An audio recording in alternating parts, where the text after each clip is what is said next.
buenas noches a cada uno de ustedes. Estamos en el segmento Jesús y la verdad presente una vez más. Y va a ser de gran bendición este segmento para ustedes porque continuamos en el estudio de lo que está ocurriendo a nivel mundial. Exacto. Con respecto a Cristo. Y queremos en este momento tomar este medio de que no se olviden compartir el segmento. Y aquellos que no conocen las 4 diferentes plataformas, cualquiera de ellos puede escribir el final de la verdad presente que se ha escrito por aquí y llegará a ese lugar donde pueden ver estos segmentos que continuamos nosotros presentando semana tras semana.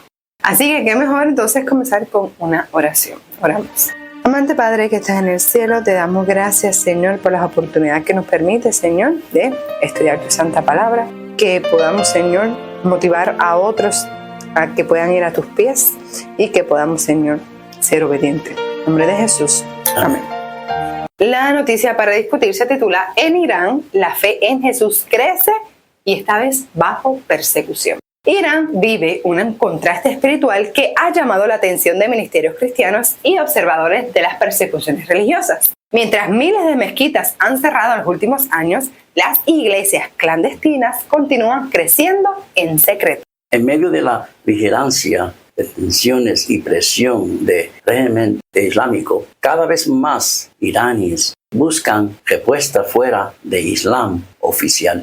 Según CBN News, existen iglesias clandestinas en Irán donde creyentes se reúnen en secreto para estudiar las escrituras, compartir el evangelio y fortalecer su fe. La nota señala que tras décadas de control religioso desde la revolución Irán, muchos ciudadanos muestran un profundo cansancio frente a una cultura marcada por miedo, martirio y obediencia forzada.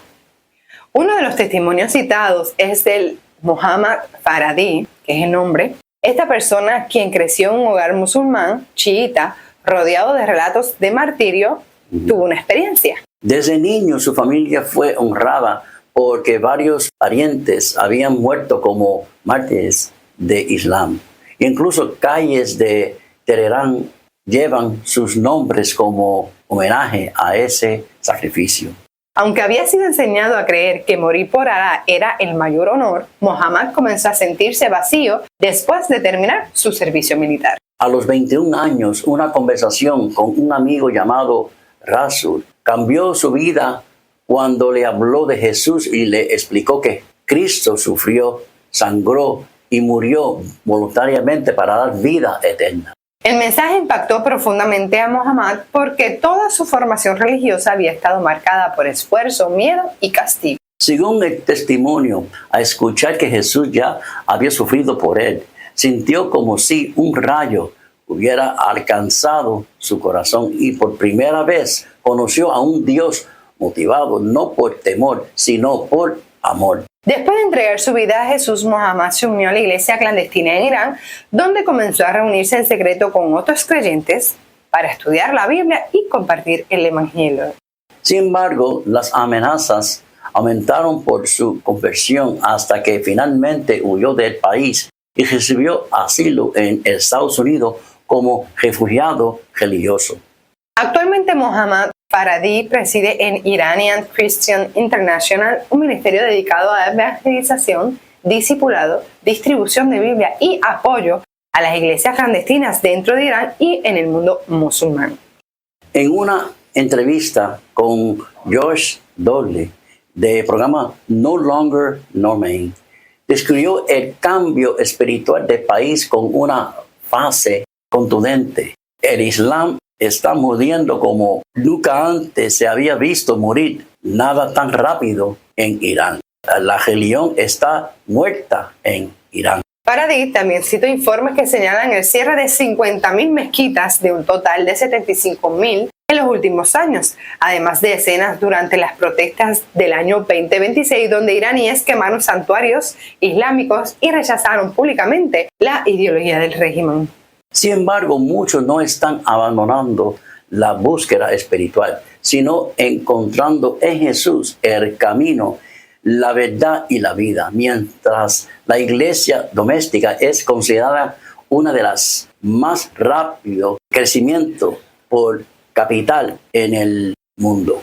Así que quienes nos están viendo ahora, estamos hablando de una noticia. Esta vez nos trasladamos allá al oriente, a Irán, donde están persiguiendo a estas personas que han pasado de su creencia del musulmán al cristianismo. Y tenemos la primera pregunta. ¿Estamos en modo de alerta? Vamos a ver qué nos dice. Dice, vivimos en medio de una epidemia de crímenes, Exacto. frente a la cual en todas partes los hombres pensadores y temerosos de Dios se sienten horrorizados. También dice en la cita, cada día trae su porción de aflicciones para el corazón en lo que se refiere a violencias, anarquías, indiferencia para con los procedimientos humanos, brutalidades y muertes alevosas. Cada día confirma el aumento de la locura, los asesinatos y los suicidios. Y la cita misma pregunta, ¿quién puede dudar de que los agentes de Satanás están obrando entre los hombres con creciente actividad para perturbar y corromper la mente, manchar y destruir el cuerpo? En otras palabras, debemos encontrarnos en modo de alerta, porque las cosas que están sucediendo a nivel mundial están clamando que Dios está a las puertas y todo el que hace maldad es guiado por el enemigo. Exacto. Otra pregunta. Sí, ¿qué nos debe faltar? ¿Qué no debe faltar? ¿Qué no debe? Satanás aguarda su oportunidad para arrebatir las gracias preciosas cuando estamos desprevenidos y tenemos que sostener un severo conflicto con las potestades de las tinieblas para retenerlas o para recuperar una gracia celestial si por falta de vigilancia la perdemos. Pero es privilegio de los creyentes obtener fuerza de Dios para retener todo don precioso. La oración ferviente, eso es lo que no debe faltar. La oración ferviente y eficaz será tenida en cuenta en el cielo. Cuando los siervos de Cristo toman el escudo de la fe para defenderse y la espada del Espíritu para la guerra, hay peligro en el campamento del enemigo. Mira eso. ¿Sabes lo que es eso? Sí. Que, ¿cómo te digo? El enemigo y los demonios tiemblan. Sí. Cuando la espada del Espíritu Exacto. la usamos para defendernos. Cuando nosotros estudiamos, y el escudo de la fe. Cuando nosotros estudiamos la Biblia, el enemigo, ¿sabes? Coge miedo. Porque por más que tú te involucres en trabajando, leyendo, estudiando, preparándote, él sabe que es bien difícil para él poder convencerte lo contrario, ¿ves? Y ahí que está el detalle. Entonces, ahí es donde el enemigo, pues, tiembla, o sea, que le coge miedo, porque si nosotros lo preparamos, olvídate, o sea, que él sabe que tiene menos personas que puede seguir trabajándole, ¿no? Yo he leído una cita que dice que el más débil de los creyentes es más fuerte que el mal, y por eso es que, mira, tiembla, porque nosotros le creemos y exaltamos a un Dios que lo puede todo. Hay otra pregunta, dice, ¿cuál es el arma del cristiano? O sea, el arma que necesitamos para combatir. Dice, la obra de vencer el mal debe ser hecha por la fe. Los que salgan al campo de batalla encontrarán que deben revestirse de toda la armadura de Dios, como decía Pablo. Exacto. El escudo de la fe será su defensa. Eso nos lo tenemos que grabar. Y los habilitará a ser más que vencedores. Exacto. Ninguna otra cosa tendrá valor sino la fe en Jehová de los ejércitos y la obediencia y sus órdenes. Sí, eso es importante, porque dice que los demonios creen y tiemblan. Exacto. Pero dijiste algo que es la obediencia. Exacto. Eso es lo que nos separa. Los vastos ejércitos pretrechados con todas las otras cosas no tendrá valor alguno en el último gran conflicto. Sin fe, una hueste angélica no podía ayudar. ¿Viste eso? Sin la fe, los ángeles no pueden operar. No te puede trabar, no te puede ayudar. La fe es, mira, la llave que abre. La llave de todo, exacto. Y termina la cita diciendo que solamente la fe viva, porque si no hay obra está muerta. Exacto. La fe viva los hará invencibles y los habilitará para subsistir en el día malo, manteniéndose firmes, inconmovibles y conservando firme hasta el fin el comienzo de su confianza. Así que, ¿qué necesita el cristiano?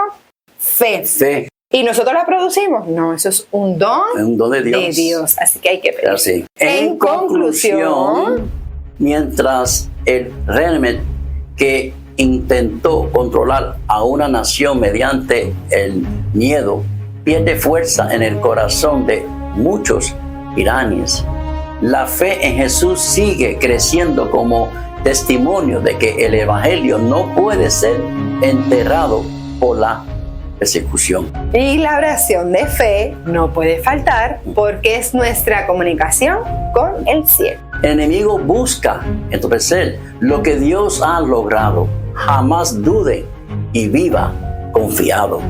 O sea, sí. O sea, que tenemos que seguir, o sea, mantener la fe, que es lo que nos está diciendo. Pero claro, que fue lo que se dijo ahorita. La fe sin obra es muerta. Así que lea la palabra, comparta la palabra y viva en la palabra. Eso que es lo así. que nos ayudará a mantenernos firmes para el regreso de nuestro Dios. Eso es así. Así que, Maranata, Cristo viene.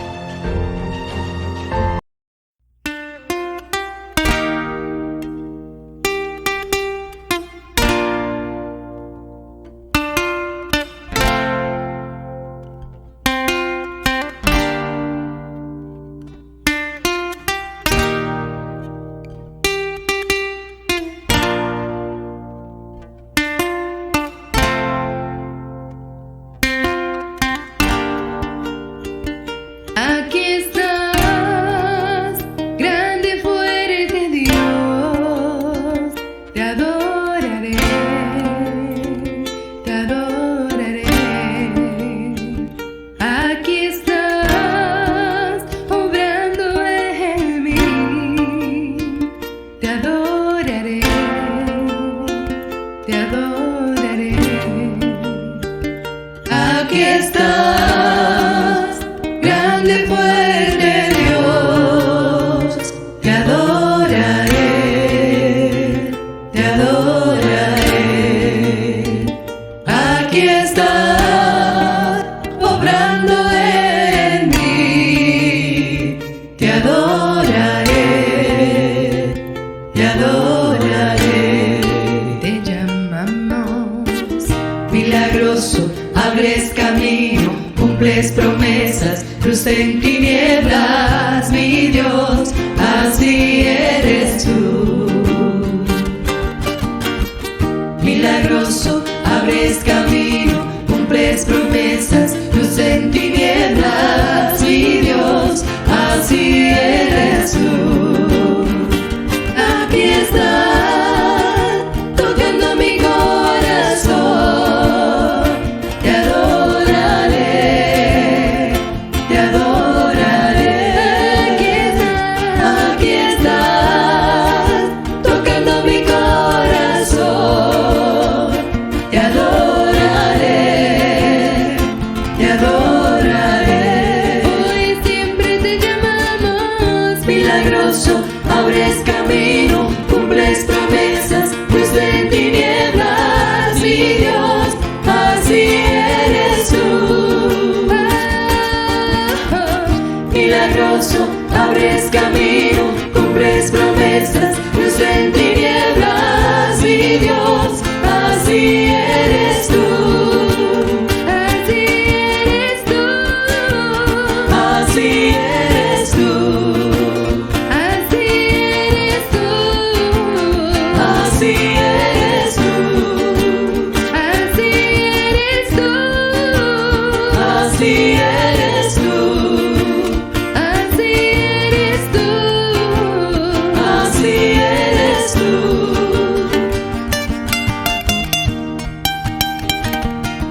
estás sobrando.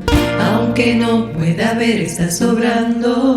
Siempre estás sobrando.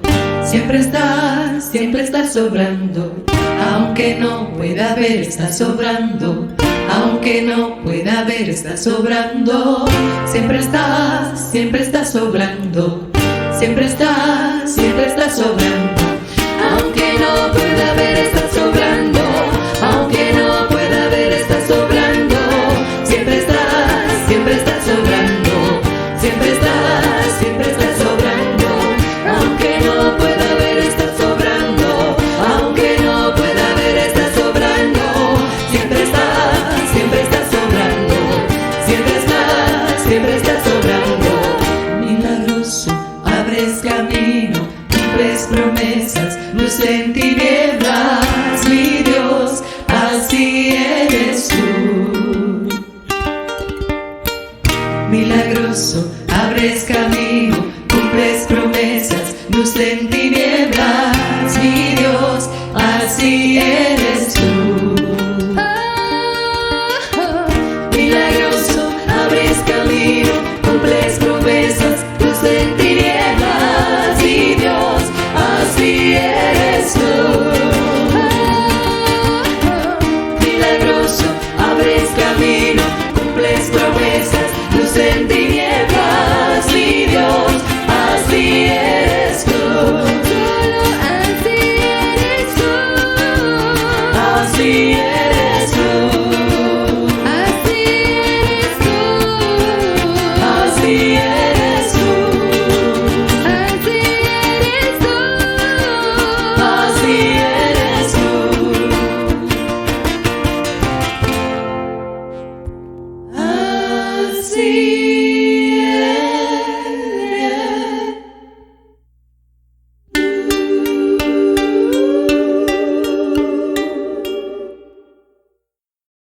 Saludos hermanos y amigos, les habla su amigo en Cristo Jesús. Una vez más, Dios nuestra Trinidad, continuamos con la serie El Gran Conflicto de los Siglos. Capítulo 8, cual lleva por título Un Campeón de la Verdad, parte número 2. Con el ánimo puesto en Dios, se preparó Lutero para la lucha que le aguardaba. Meditó un plan de defensa. Examinó pasajes de sus propios escritos y sacó pruebas de la Santa Escritura para sustentar sus oposiciones. Luego, colocando la mano izquierda sobre la Biblia, que estaba abierta delante de él, alzó la diestra hacia el cielo y juró permanecer fiel al Evangelio y confesar libremente su fe, aunque tuviese que sellar su confesión con su sangre.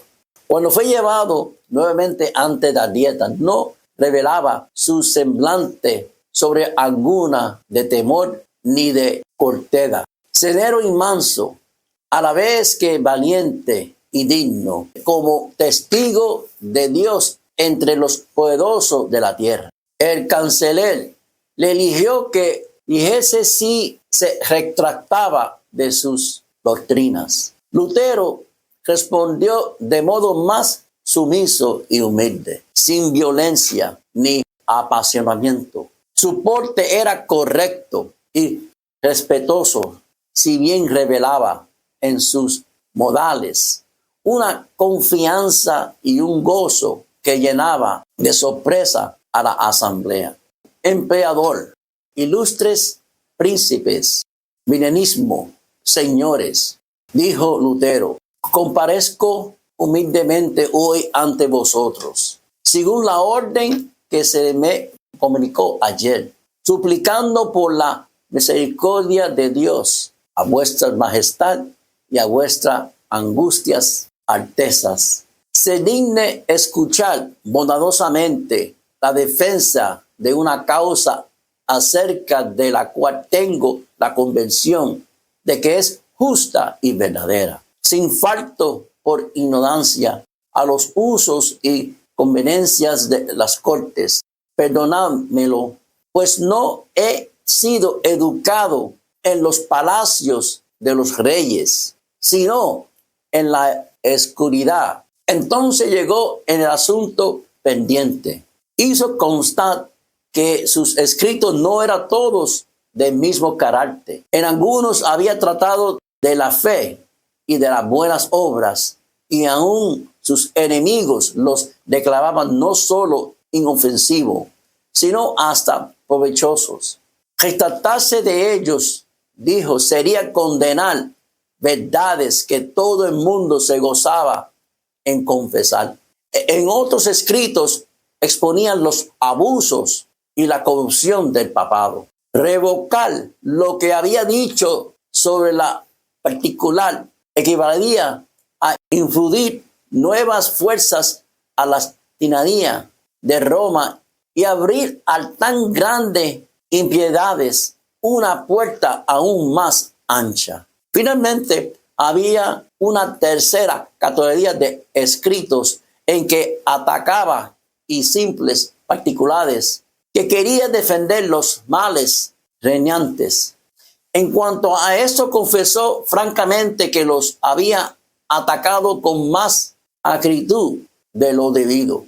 No se declaró inocente, pero tampoco podía retratar dichos libros sin envalentonar a los enemigos de la verdad, dándoles ocasiones para despedazar con mayor crueldad al pueblo de Dios.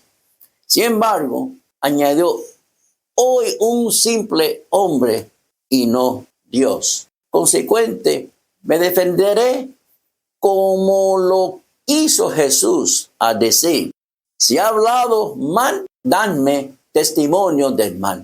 Conjuro por el Dios de las misericordias, a vos, mismo emperador, y a vosotros, ilustres príncipes, y a todos los demás de alta y baja graduación, y que me probéis por los escritos de los profetas y de los apóstoles, que he irado. Así que me hayáis convencido, retrataré todos mis errores y seré el primero en echar mano de mis escritos para alojarlo a las llamas. Lo que acabo de decir muestra claramente que ha considerado y pesado bien los peligros a que me expongo. Pero lejos de acobardarme, es para mí motivo de gozo ver que el evangelio es hoy día lo que antes una causa de disturbio y de discordia. Este es el carácter y el destino de la palabra de Dios. No vino a traer paz, sino guerra, dijo Jesucristo. Dios es admirable y terrible en sus juicios. Temamos que el reprimir las discordias, persigamos la palabra de Dios y hagamos caer sobre nosotros un diluvio de irresentibles peligros, desastres presentes y desolaciones eternas.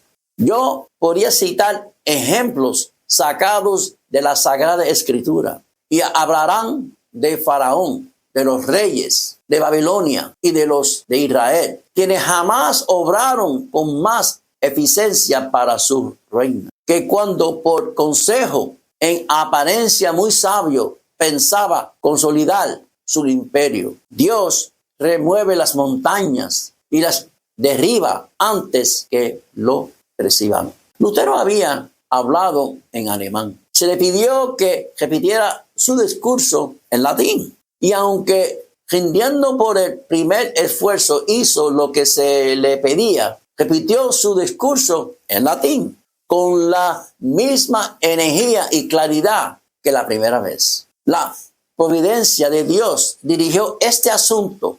La mente de muchos de los príncipes estaban tan ciegada por el error y las suposiciones que la primera vez no apreciaron la fuerza de los argumentos de Lutero. Pero al repetirlo, el orador pudiera darse mejor cuenta de los puntos desarrollados por él. Aquellos que cerraban obstinadamente los ojos para no ver la luz, resueltos ya a no aceptar la verdad, señalados de ira a oír las poderosas palabras de Lutero. Tan luego como hubo dejado de hablar, el que tenía que contestar en nombre de la dieta le dijo con indignación: no habéis respondido a la pregunta que se os ha hecho. Se exige de vos una respuesta clara y precisa. ¿Queréis retratarlos? ¿Sí o no? El reformador contestó: ya que su serenista majestad y su alteza exige de mí una respuesta sencilla, clara y precisa, voy a darla. Y esa es esta: yo no puedo someter mi fe ni al Papa ni a los concilios, porque es tan claro como la luz del día que ellos han caído muchas veces en el error, así como en muchas contradicciones consigo mismo. Por lo cual, si no se me convence con testimonio bíblico o con razones evidentes, y si no se me persuade con los mismos textos que yo ha citado, y si no sujetan mi conciencia a la palabra de Dios, yo no puedo ni quiero retratar nada, porque no ser digno de un cristiano hablar contra su conciencia. Heme aquí, no me es daba hacerlo de otro modo. Que Dios me ayude. Amén. Así se mantuvo este hombre recto en la firme fundamento de la palabra de Dios. La luz del cielo iluminaba su rostro, la grandeza y pureza de su carácter, el gozo de la paz de su corazón eran manifestados a todos los que le oían dar su testimonio contra el error. Y veía en él esa fe que vence al mundo. La asamblea entera quedó un rato mudo de asombro. La primera vez había hablado Lutero en tono respetuoso y bajo, en actitud casi sumisa. Los humanistas habían interpretado todo esto como prueba evidente de que el valor empezaba a faltarle. Se había figurado que la solicitud de un plazo para dar su contestación equivalía al preludio de su retractación. Carlos mismo, a notar, no sin desprecio, el hábito riado del fraude. Su actitud tan llena, la sencillez de su oración, había exclamado: por cierto, ¿no será este monje el que me convierta en hereje? Pero el valor y la energía de esta vez desplegada, así como la fuerza y la claridad de sus argumentaciones, los dejaron a todos sorprendidos. El emperador, lleno de admiración, exclamó entonces: el fraude habla con un corazón intrépido y con inmutable valor. Muchos de los príncipes alemanes veían con orgullo y satisfacción a este representante de su raza. Los partidarios de Roma estaban derrotados. Sus causas ofrecían un aspecto muy desfavorable. Procuraron conservar su poderío, no por medio de las escrituras, sino apelando a las amenazas, como lo hacía siempre Roma en semejantes casos. El orador de la dieta dijo: si no te retratas, el emperador y los estados de imperio verán lo que debe hacerse con un hereje obstinado. Los amigos de Lutero, que habían oído su noble defensa, voceados de sincero regocijo, temblaron a oír las palabras del orador oficial. Pero el doctor mismo, con toda calma, repuso: Dios me ayude, porque de nada puedo retratarme. Se indicó a Lutero que se retratase mientras los príncipes deliberaban. Todos se daban cuenta de que era un momento de gran crisis. La persistente negativa de Lutero a someterse podía afectar la historia de la iglesia por muchos años. Se acordó darle otra oportunidad para retratarse. Por última vez, le hicieron entrar de nuevo en la sala. Se volvió a preguntar si renunciaba a sus doctrinas. Contestó: no tengo otra respuesta que dar. que la de que ha dado. Era ya bien claro y evidente que no podían inducirle a ceder, ni de grado ni por fuerza, a las exigencias de Roma. Los caudillos papales estaban aconjugados por su poder, que había hecho temblar a los reyes y a los nobles. Era así despreciado por un pobre monje, y se propusieron hacerle suerte su ira, entregándolos al tormento. Pero reconociendo Lutero el peligro que corría, había hablado a todos con dignidad y sinceridad cristiana. Sus palabras habían estado exentas de orgullo, pasión y falsedad. Se había perdido de vista a sí mismo y a los grandes hombres que le rodeaban, y solo sintió que se hallaba en presencia de uno que era infinitamente superior a los papas y a los prelados y a los reyes y a los emperadores. Cristo mismo había hablado por medio del testimonio de Lutero con tal poder y grandeza, que tanto en los amigos como en los adversarios despertó pavor y asombro. El Espíritu de Dios había estado presente en aquel concilio, impresionado vivamente los corazones de los jefes de imperio. Varios príncipes reconocieron sin embozo la justicia de la causa del reformador. Muchos se convencieron de la verdad, pero en algunos la impresión no fue duradera. Otros aún hubo que en aquel momento no manifestaron sus conversiones, pero que habiendo estudiado las escrituras después, llegaron a ser sostenedores de la reforma. El elector Federico había aguardado con ansiedad la comparecencia de Lutero ante la Dieta y escuchó su discurso con profunda emoción.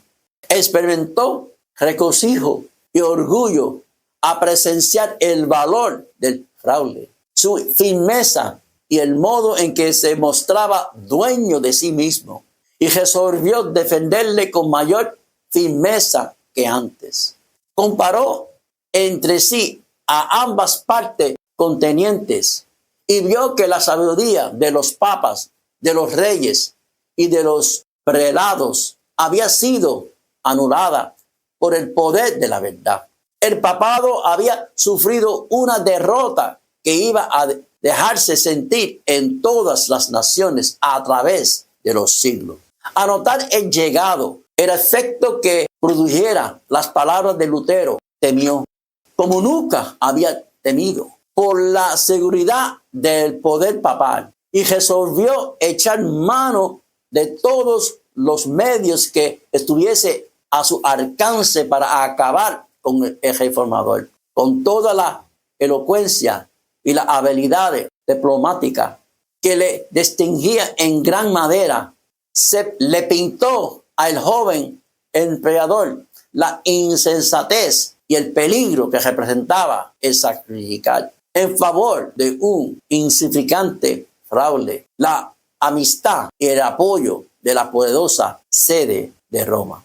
Sus palabras no fueron inútiles. El día después de la respuesta de Lutero, Carlos mandó a la Dieta un mensaje en que manifestaba su determinación de seguir la política de sus antecesores de sostener y proteger la religión romana.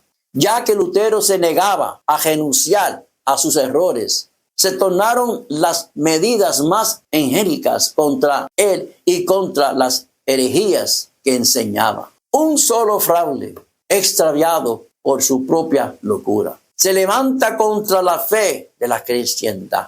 Sacrificaré mis reinos, mi poder, mis amigos, mis tesoros, mi cuerpo, mi sangre, mi espíritu y mi vida para contener esta impiedad. Voy a despedir al angusto Lutero, proveyéndole causa el más leve tumulto entre el pueblo.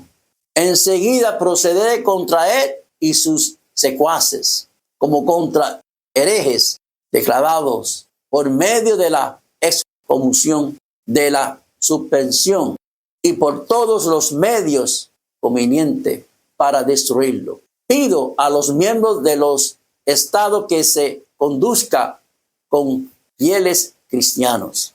No obstante, el emperador declaró que el salvoconducto de Lutero debería ser respetado y que antes de que se pudiese proceder contra él, debería dejársele llegar a su casa sano y salvo. Dos opiniones encontradas fueron entonces propuestas por los miembros de la Dieta. Los emisarios y representantes del Papa suscitaron que el salvoconducto del reformador fuera violado. El Rin, decían, debe recibir su ceniza, como recibió hace un siglo las de Juan Hus. Pero los príncipes alemanes, si bien papistas y enemigos jurados de Lutero, se opusieron a que se violara así la fe pública, alegando que aquella sería un baldón en el honor de la nación. Recordaron las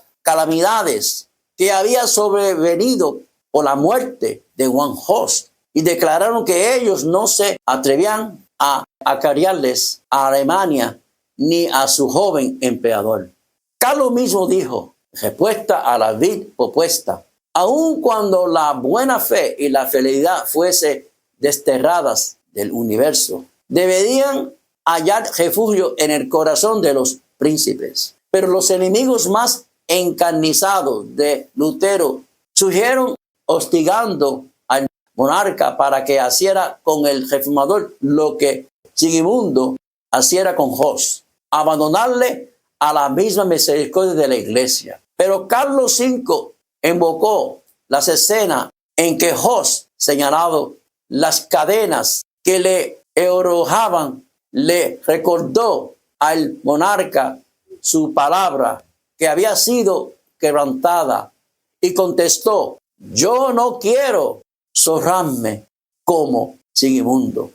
Carlos había rechazado debidamente las verdades expuestas por Lutero. El emperador había declarado, estoy firmemente resuelto a seguir el ejemplo de mis antepasados. Estaba decidido a no salirse del sendero de las costumbres, ni siquiera para ir por el camino de la verdad y de la rectitud, por la razón de que sus padres lo habían sostenido. Él también sostendría al papado y toda su crueldad y corrupción. De modo que se dispuso a no aceptar más luz que la que había recibido sus padres y no hacer cosas que ellos no hubiesen hecho. Son muchos los que en la actualidad se aterran a las costumbres y tradiciones de sus padres. Cuando el Señor les envía alguna nueva luz, se niegan a aceptarla porque sus padres, no habiéndola conocido, no la recibieron. No estamos en la misma situación que nuestros padres y por consecuente nuestros deberes y responsabilidades no son los mismos tampoco. No nos aprobará Dios si miramos el ejemplo de nuestros padres para determinar lo que es nuestro deber. En vez de escudriñar la Biblia por nosotros mismos, nuestra responsabilidad es más grande que la de nuestros antepasados. Somos deudores por la luz que recibieron ellos y que nos entregaron como herencia, deudores por la mayor luz que nos alumbra hoy procedente de la palabra de Dios.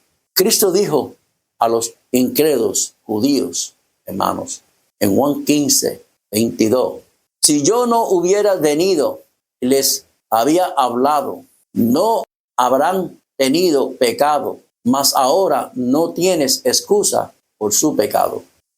El mismo poder divino habló por boca de Lutero al emperador y a los príncipes de Alemania. Y mientras la luz resplandecía, presidente de la palabra de Dios, su espíritu alegó por última vez con muchos de los que se hallaban en aquella asamblea, así como Pilato, siglos antes, permitirán que el orgullo y la popularidad le cegarán el corazón para que no recibiera el Redentor del mundo. Y así como el cobarde Félix rechazará el mensaje de verdad, diciendo, ahora vete, mas en tenido oportunidad de llamaré. Y así como el orgulloso Agripa confesará. En Hechos 24, 25, 26, 28 dice, por poco me persuades a ser cristiano. Pero rechazó el mensaje que le era enviado del cielo. Así también Carlos V, cediendo a las instancias del orgullo y de la política del mundo, decidió rechazar la luz de la verdad. Corrían por todas partes muchos rumores de los proyectos hostiles de Lutero y despertaban grande agitación en la ciudad. Lutero se había conquistado muchos amigos que, conociendo la traidora crueldad de Roma para con los que se atrevían a sacar a la luz su corrupción, resolvieron evitar a todos trance que él fuese sacrificado. Centenares de nobles se comprometieron a protegerlo. No pocos denunciaban públicamente el mensaje imperial como prueba evidente de humillante sumisión al poder de Roma. Se fijaron pasquines en las puertas de las casas y en las plazas públicas, unos contra luteros y otros en favor. En uno de ellos se leían sencillamente estas ingénicas palabras de sabio del libro de Eclesiastés 10:16. ¡Ay de ti, oh tierra, cuyo rey es un niño! El entusiasmo que el pueblo manifestaba en favor de Lutero en todas partes del imperio dio a conocer a Carlos que la dieta que sí se cometía una injusticia contra él, bien podía quedar comprometidas la paz del imperio y la estabilidad del trono. Federico Sajonia observó una bien estudiada reserva, ocultando cuidadosamente sus verdaderos sentimientos para que el reformador y al mismo tiempo lo custodiaba con incansable vigilancia, observando todos sus movimientos y los de sus adversarios. Pero había muchos que no se cuidaba de ocultar su simpatía hacia Lutero. Era visitado por príncipes, condes, varones y otras personas de distinción, clérigos y laicos. El pequeño cuarto del doctor, escribía, no podía contener a todos los que acudían a verle. El pueblo le miraba como si fuese algo más que humano. Y aún los que no creían en su esperanza no podían menos que admirar en él la sublime integridad que le hacía desafiar la muerte antes que violar los dictados de su conciencia. Se hicieron esfuerzos supremos para conseguir que Lutero consentiera en transigir en Roma. Príncipes y nobles le manifestaron que si persistían en sostener sus opiniones contra la iglesia y los concilios, pronto se les desterrarían de imperio y entonces nadie le defendería. A esto respondió el reformador: el evangelio de Cristo no puede ser predicado sin escándalo. ¿Cómo es posible que el temor o aprensión de los peligros me desprenda del Señor y de su palabra divina, que es la única verdad? No, antes daré mi cuerpo, mi sangre y mi vida. Se le instó nuevamente a someterse al juicio del emperador, pues entonces no tenía nada que temer. Consiento de veras, dijo, en que el emperador, los príncipes y aún los más humildes cristianos examinen y juzguen mis libros, pero bajo la condición de que tomarán por norma la Sagrada Escritura. Los hombres no tienen más que someterse a ella. Mi conciencia depende de ella y soy esclavo de su observancia. En respuesta de otra instancia dijo, consiento en renunciar al salvoconducto. Abandono mi persona y mi vida entre mis manos de emperador. Pero la palabra de Dios nunca expresó que estaba dispuesto a someterse al fallo de un concilio general, pero con la condición expresa de que el concilio juzgará según las Escrituras. En lo que se refería a la palabra de Dios y la fe, añadió, cada cristiano es tan bien juez como el mismo Papa, secundando por 1 millón de concilios. Finalmente, los amigos de los enemigos de Lutero se convencieron de que todo esfuerzo encaminado a una reconciliación sería inútil. Si el reformador hubiera cedido a un solo punto, Satanás y su ejército habían ganado la victoria. Pero la inquebrantable firmeza de él fue el medio de municipal a la iglesia y de iniciar una nueva y mejor. La influencia de este solo hombre que se atrevió a pesar y a la obra por sí mismo en materia de religión iba a afectar a la iglesia y al mundo, no solo en aquellos días, sino en todas las generaciones futuras. Su fidelidad y su firmeza fortalecerán la resolución de todos aquellos que a través de los tiempos pasarán por experiencia semejante. El poder y la majestad de Dios prevalecieron sobre los consejos de los hombres y sobre el gran poder del Satanás. Pronto recibió Lutero órdenes del emperador de volver al lugar de su residencia y comprendió que aquello era un síntoma precursor de su condenación. Nubes amenazantes se cernían sobre sus caminos, pero al salir de Worms, su corazón rebosaba de alegría y de alabanza. El mismo diablo, dijo él, custodiaba la ciudadela del Papa. Mas Cristo abrió en ella una ancha brecha y Satanás, vencido, se vio precisado a confesar que el Señor es más poderoso que él. Después de su partida, deseoso aún de manifestar que su firmeza no había que tomarla por rebelión, escribió Lutero al emperador diciendo, entre otras cosas, Dios, que es el que lee en el interior de los corazones, me es testigo de que estoy pronto a obedecer con diligencia a vuestras majestades, así en lo próspero como en lo adverso,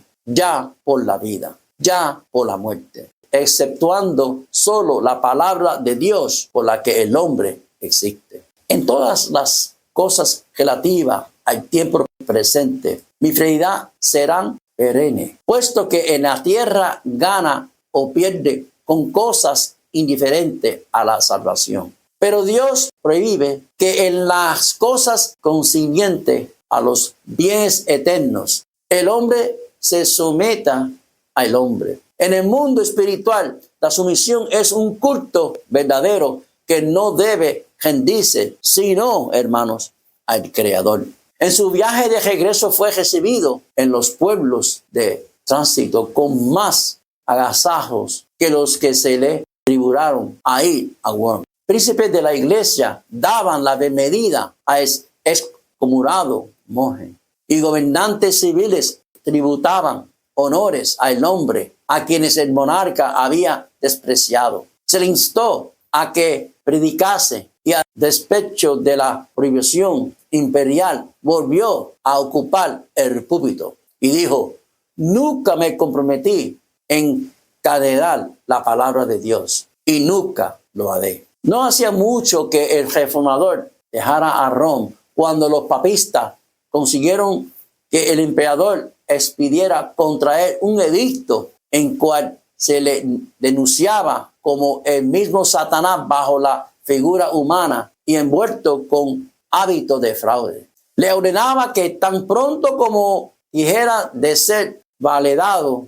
su salvoconducto, se tomara medida para detener su obra. Se prohibía suministrarles alimentos, bebidas o socorro alguno, con obras o palabras, en público o en privado. Debía apresurarle en cualquier parte donde se hallara, entregársele a las autoridades. Sus adeptos debían ser encarcelados también y sus bienes confiscados. Los escritos todos de Lutero debían ser destruidos y finalmente cualquier que osare obrar en contradicciones con el decreto quedaba incluido en las condenaciones de mismo.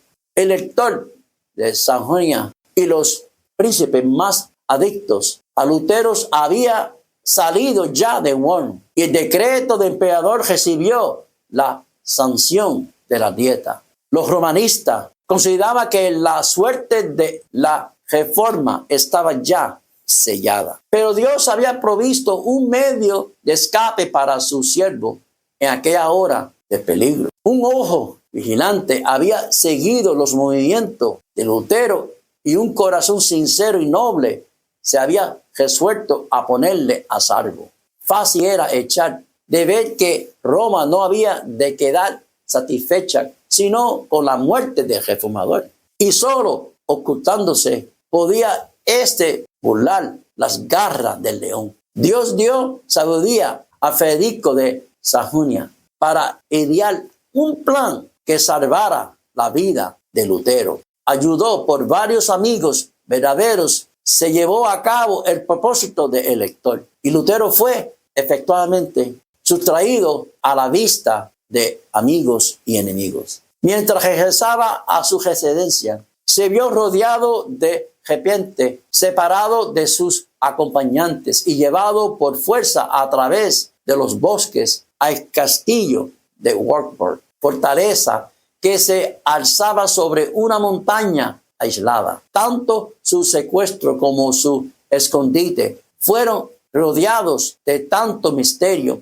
que Federico mismo por muchos tiempos no supo dónde se hallaba el reformador. Esta ignorancia tenía un propósito, pues mientras el lector no conociera el paradero del reformador, no podía revelar nada. Se aseguró de que Lutero estuviera protegido y esto lo bastaba. Pasaron así las primaveras, el verano, el otoño y luego el invierno. Y Lutero seguía aún secuestrado, ya alejando y sus partidarios a considerar casi apagada la luz del evangelio. Pero en vez de ser esto así, el reformador estaba llenando sus lámparas en los almacenes de la verdad y su luz iba a brillar con deslumbrantes fulgores. En la admirable seguridad que disfrutaba en Wartburg, Lutero, por haber sido sontraído por algún tiempo al calor y al alboroto de combate, pero no podía encontrar satisfacción en prolongado descanso. Acostumbraba a la vida activa y al ruido combate, no podía quedar mucho tiempo ocioso. En aquellos días de soledad tenía siempre presente la citación de la iglesia y exclamaba desesperado: ¡ay! Y que no haya nadie en este último día de su ira que quede en pie delante del Señor como un muro para salvar a Israel. También pensaba en sí mismo y tenía miedo de ser tachado de cobardía por haber huido de la lucha. Se reprochaba su indulgencia con que se trataba a sí mismo. Y no obstante esto, estaba haciendo diariamente más de lo que hubiera podido hacer un hombre solo. Su pluma no permanecía nunca ociosa. En el momento en que sus enemigos se lisonjeaban de haberle acallado, los asombraron y confundieron las pruebas tangibles de su actitud. Un sinnúmero de tratados provenientes de sus plumas circulaba por toda Alemania. También prestó entonces valioso servicio a sus compatriotas a traducir Alemania el Nuevo Testamento. Desde sus pasmos perdido entre riscos, siguió casi un año proclamando el Evangelio, censurando los pecados y los errores de su tiempo. Pero no fue únicamente para preservar a Lutero de la ira de sus enemigos, ni para darle un tiempo de descanso en que él pudiese hacer estos importantes trabajos. Para lo que Dios separó a su siervo del escenario de la vida pública, había otros resultados más preciosos que alcanzar. En el descanso en la oscuridad de sus montañas solitarias quedó Lutero sin auxilio humano y fuera del alcance de la alabanza y de la admiración de los hombres. Así fue salvado el orgullo y de la confianza en sí mismo, que a menudo con un fruto de éxito, pero en medio de sufrimiento y de la humillación fue preparado para andar con firmeza en las vertiginosas alturas a donde había sido llevado de repente. A la vez que los hombres se regocijan en la libertad que se les da el conocimiento de la verdad, se sienten inclinados a ensalzar a aquellos de quienes Dios se ha valido para romper las cadenas de las supersticiones y de error. Satanás procura distraer de Dios los pensamientos y los aspectos de los hombres y hacer que se fijen en los agentes humanos. Induce a los hombres a dar honra a mero instrumento, ocultándole la mano que dirige todos los sucesos de la providencia. Con demasiada frecuencia acontece que los maestros religiosos, así alabando, reverenciando, pierden de vista sus dependencias de Dios y sin sentirlo empieza a confiar en sí mismo. Resulta entonces que quieren gobernar el espíritu y la conciencia del pueblo, el cual está dispuesto a considerarlo como guías en vez de mirar a la palabra de Dios. La obra de reforma ve así frenada su marcha por espíritu que domina a los que la sostienen. Dios quiso evitar este peligro a la reforma. Quiso que esa obra recibiese no la marca de los hombres, sino la impresión de Dios. Los ojos de los hombres estaban fijos en Lutero como en el expositor de la verdad. Pero él fue arrebatido de en medio de ellos para que todas las miradas se dirigieran al eterno autor de la vida y de la verdad. Que eso es así, hermano. Le esperamos, hermanos, en nuestra próxima lección, cual lleva por título, hermanos, se enciende una luz en Suiza. Oremos. Señor Padre eterno, en esta hora, gracias te damos una vez más por el mensaje que nos presentaste en este día. Una vez más, gracias, Señor, porque sabemos que hay personas firmes que están trabajando hoy en día en este mundo que vivimos, aún todavía. Lutero ha sido un ejemplo, oh Dios, como otros más. Permita, oh Dios, que también nosotros que estamos aquí viviendo en esta época, que también podamos ser un ejemplo también. Pero tenemos que aprender que tenemos que depender de ti, no de hombres aquí en esta tierra. Y que a través de su palabra podemos contestar cualquier pregunta que se nos acerca a través de su Santo Espíritu. Gracias, Señor. Bendice a nuestros amigos, nuestros oyentes, Señor, que semana tras semana se une con nosotros. Cuida de ellos, Dios. Por Jesús, Señor, se lo pedimos. Amén. Amén. Hasta la próxima.